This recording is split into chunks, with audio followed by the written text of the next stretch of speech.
पण थोर पुरुष आणि तसेच माझ्या वडिलांना मी वंदन करते। आधी आत्ताच माझ्या चाचाने सांगितलं की माझ्या वडिलांचा जन्म हा इथेच आनंद हॉस्पिटलमध्ये झालता आणि त्यांच्या म्हणजे माझ्या पणजीने त्यांचं नाव इथल्या संतोषी मातेवरून संतोष ठेवलं होतं आणि मी याच ठिकाणाहून तुम्हाला सर्वांना एक विनंती करते की माझ्या वडिलांना हा न्याय मिळालाच पाहिजे।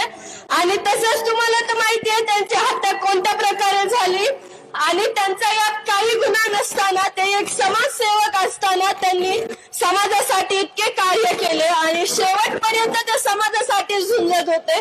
त्या दिवशी सुद्धा एक दुसऱ्या दलित समाजाच्या व्यक्तीची मदत करत असताना हा प्रसंग त्यांच्यावर आला।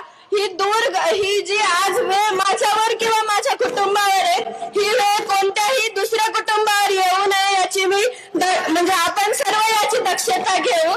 आणि जसे काल आभाळ आलते हा सूर्य झाकला होता, आज ऊन पडले हा सूर्य आज आपल्याला आणखीन दिसतोय, पण माती